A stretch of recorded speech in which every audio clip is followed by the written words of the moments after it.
So maayong hapon day mga langga, no? Welcome back sa among channel. So karong hapon na mga langga, magluto tag piniritong isda na tuloy ug parisan sa nato mga langga og sabaw, kamunggay nga sinabaw ug subakan nato nga piniritong tuloy. So let's go mga langga, ubani ko niyo sa pagluto.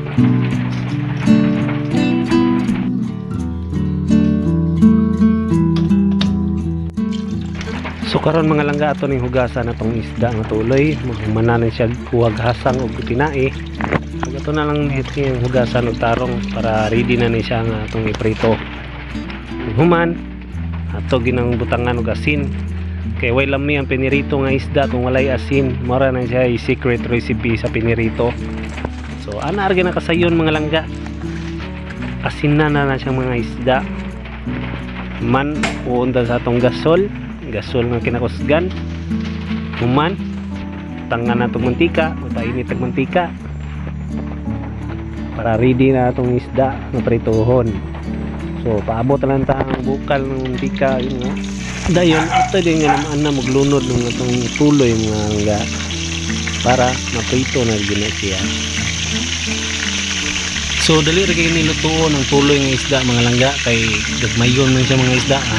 Grabe dali ra kay siya maprito.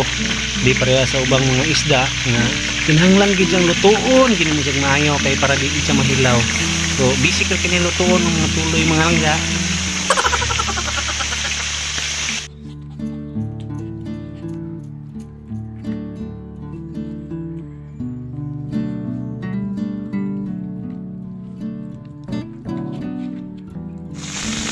Karon ato nang balihon atong giluto nga tuloy mga langga kay para maluto na gini sa tanan. Kay grabe naging gutuma. Gabi na kayo, namin na kay kaon para panihapon. Magluto para batag sinabawng kamunggay para mainitan ni atong tiyan kay grabing tugnawa rong panahon na. Sige lag uwan-uwan.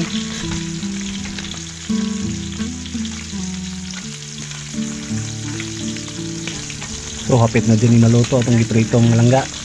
Ato na ning haunon ron taon. Karon mga langga ato ara ning haunon atong isda nga pinirito, kaya para ato na ni siyang i-serve sa atong lamisa ug ready na ta para sa atong para panihapon.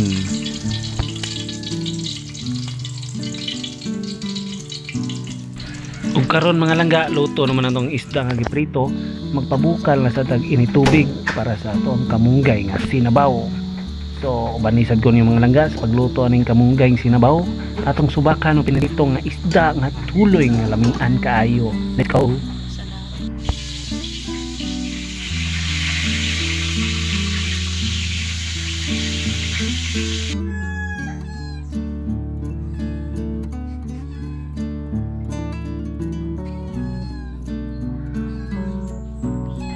Murag ning bukal na siguro ang tubig nga atong giinit mga langga. Hadaan play ko ning bukal na jud lagi. So karon mga langga ato nang ilunod ang isda giprito. Mo ni atong isubak para lami kay atong kamunggay nga sinabaw. Sos karon mga langga ato na butangan na siya og asin. Mo ni atong timplada asin. Asin na ginagmay para di ta mga UTI. Para sa healthy po datong lifestyle mga langga, di ba no? Ada amlay ko nya butangan atong bitsin gamay. Para palamian na itong sabaw kamunggay. So may siguro luto na siguro nito taod. Ay ito pa din ilunod ato ang kamunggay mga langga. So sapit kay kalimti ang kamunggay mga langga. Magsabaw kita puro tubig ito unta. So ato na ni load no datong kamunggay mga langga. Ug ato ning pabukalan kadiyot para ready na nito siyang higup-higupon ug mainitan ng atong mga katiyanan. So dali ra siya tunay na unon na siya kadiyot Human, mana, pina. So, pangaon na ta mga langga. Let's go. Manguha sa data og kining sili. Sus, grabe kalamig sa sili puwa kayo. So, dali tagkuhag sili mga langga kay sige kuwan-uwan oh. Taligsik. Atong ipusaon ng sili mga la sa atong sabaw sa kamunggay para lami itong higop ba, hanghang ba. So, ready na itong lamisa mga langga na nagikanon na naibuwad. So, kalami sa itong panihapon mga langga. So, butang dire rin kamunggay sabaw dire ha.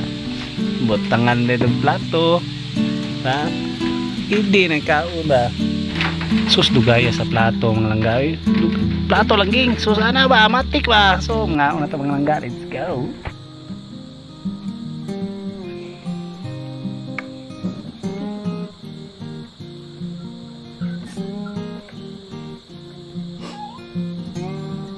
Kaon mga langga.